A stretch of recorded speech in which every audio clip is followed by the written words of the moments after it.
Hi guys, welcome to my channel. It's your boy again, East Transform. So in this video I'm going to take you on a tutorial on how to install wine, any wine of your choice to box darkOS. As you know, darkOS is an emulator that enables us to play our PC games like mobox. But unlike mobox, this one is straightforward, easy to set up. So in this video I'm going to show you some things you are going to do so that you will be able to change your wine.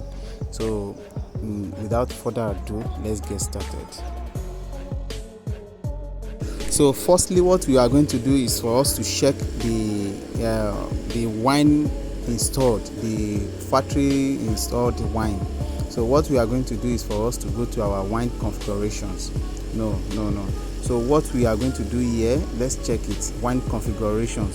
So from there we are going to check, so we can see we have window 11 and the about, you can see we have wine 9.2. so in this video we are going to update our wine to wine 9.4. so guys, what are we going to do? What we are going to do is just to click on the darkOS configuration. From there you see wine and press yes. So from there you choose any container of your choice, but for the sake of this video I'm going to install wine 9.4. so I'm going to install wine 9.4. wow. So and I'm going to use a container too, so you can use as many as container you want. So for the sake of this I'm going to install wine 9.4. so sorry guys, so you download it. After you click install, it is going to download automatically for you. So you are going to be patient for the network. Be patient guys.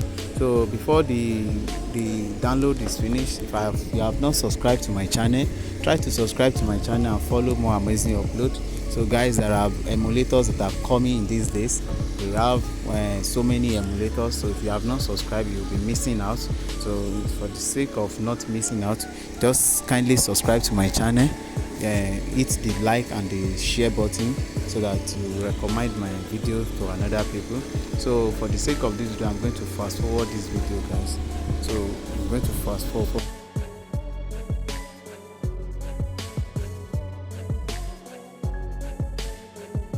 So as you can see, we are almost there. So it will install automatically. So you are just be patient for it guys. Unlike Winlator, this one is very compatible with most of your games guys. If you have not been playing with it, the only issue we are having with this is the input bridge. So I discovered on my phone that it's talking. That is why I've not been giving out videos these days. So you just wait for it. After you wait for it, it's downloaded, you are good to go guys. So guys, if you've not subscribed, subscribe to my channel. So in the next coming video I will be testing some games with wine, with this wine 9.4, if it is compatible with my phone. So guys, if it is not compatible with your phone, try to change so many wines. You can play around with it, so you use so many wines of your choice. So I believe wine 8.1 is more stable, but on my phone I don't know. Anytime I click on that wine 8.0 or 8.25, my phone got stopped and thanks for watching.